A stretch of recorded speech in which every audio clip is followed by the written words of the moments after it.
Hello and welcome back to your DaveTech YouTube channel.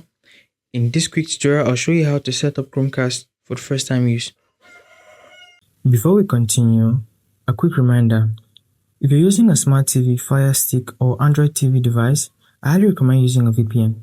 A VPN helps protect your privacy, secure your connection, and keep your personal data safe while browsing or streaming. I personally recommend NordVPN. It's fast, reliable, and works smoothly with TV devices. I've put a special link in the description. If you want to check it out, do so right now. Let's get back into the video. Let's get started. Head over to the top left on your Chromecast. And in your Chromecast, you're going to navigate down until you find Accounts.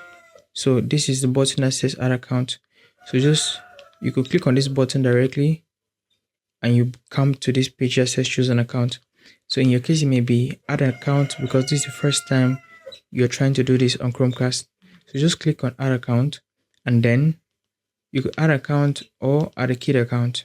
So click on Add Account and navigate to this page. What you can do here is to scan this code for the fastest process of logging in. So just pull up your phone. Your phone should be on the same Google account you want to put on the Chromecast. So ensure your Chromecast and that smartphone is on the same network and then scan that code. So when you scan the code, you're going to have that account on the phone transferred over to Chromecast.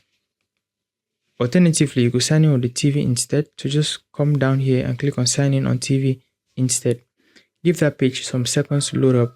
And when it does, you'll be able to actually sign in by putting in your email address and password.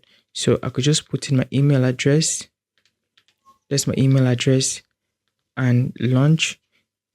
This is already existing on the device, but in your case, it will not be on the device already. So you just put in that email address and you put in your password after that and you're good to go. So now that you're logged in on Chromecast, what you need to do next is to hop over to settings. To use Chromecast for streaming and watching movies, you need to ensure you have a very good Wi-Fi connection. So just head over to Wi-Fi under network and internet. Ensure you're connected to a very good source of internet. You could do that by just clicking on the source and then connecting to the internet. After that, you want to ensure your display settings are proper. So come over to display and sound. HDMI-CC should be enabled. Your text scaling can vary, but I prefer the default to 100%. As you can see a preview to the left, that really helps. But it also depends on the size of your display or monitor. Now, next, you have to check the dynamic range and color format. I'm actually using the default. This is what comes with it. And you can reset this display setting whenever you accidentally change it. And I'm not matching my content to dynamic range because that is going to be jittery. It's going to switch, and during that switch, you'll find that the image on the screen will just be dark. So I prefer to leave this option turned off, and I propose you do. So you could match content frame rate. I prefer to leave it seamless, so I have no interruptions while watching. But you could also choose to go always, and your device is going to match its output to the original frame rate of the content you're watching. As I said, this may cause the screen to go blank from time to time while switching. So because I don't want that inconsistency in my viewing, I'm choosing seamless only. Next, I'm choosing the automatic resolution at 4K, but it's going to be automatic, so it's going to vary based on what is available. You can also choose a fixed resolution as low as 1080p. Depending on the needs of your display, you can go as low as 720p as well. So it's very compatible with a lot of displays. Under advanced display settings, I'm allowing game mode to be on, and the preferred dynamic range is going to be system preferred conversion. Now, this will allow the system manage the conversion format. This is extremely important. So that's basically it for the display settings. Now we move over to the sound settings. I'm allowing system sounds to be turned on so I can have feedback from the display as I navigate Google TV. As well, you come over to advanced display settings, and this is going to give you these options. So I'm choosing to enable automatic. Why? Because the formats that are supported on your Google TV or on the audio output device you choose to connect, and I'll show you how to connect the audio output in a second while setting up. So this is going to enable all the formats that are supported by the audio device you've connected or by the audio output of the device you're watching on. Alternatively, you could just click on never use surround sound, but in my opinion, that robs you of the ability to enjoy very good surround sound. And lastly, we choose manually selecting and enabling or disabling each format supported by the device. You have to do this manually. I do not think you want to do that, so my recommendation is leaving it at enable, rather automatic, to enable only the formats which are compatible. So now that we're done with the display and audio settings, I'll show you how to connect your remote.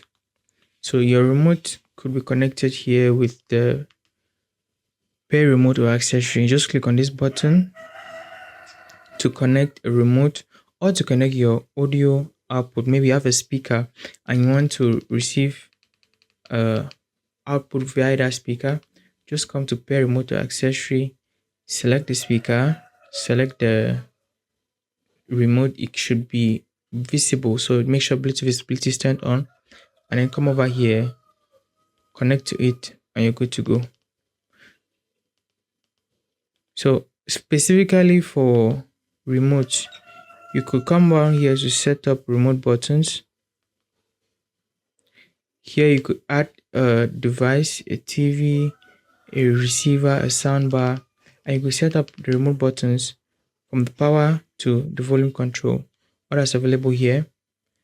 And lastly, I'm going to show you accessibilities. So come over to the accessibility page. As you saw, all you need to do is come over to accessibility, click on it, and now you could have this talkback turn on. You can enable it just by clicking on this button, depending on whether or not you need the feature. So for handicapped people who need to actually hear the screen read out to them, then this feature will be important, but I do not need it. And the vast majority of people who do not have visual impairments do not need it as well. So I'll leave that turned off. Text to speech is a speech recognition and synthesis from Google. I'm leaving this on, and I'm going to allow the display to default. So the text scaling will be on default. I'll leave bold text off. I'm not going to color correct, so I'll leave that off. Accessibility shortcuts are turned off as well. Keyboard accessibility on default as well. So those are the settings on accessibility. Captions is another very important one. I'm leaving the captions to be white on black, and I'll turn this on when I need them. So if I'm watching a movie which requires captions, something too fast, something too active, yes, I'll allow the captions to come on by coming over here and turning them on.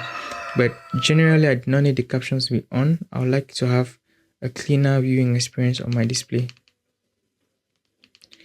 So last thing is going to be location. Just hop over to privacy, click on it, and then click on location.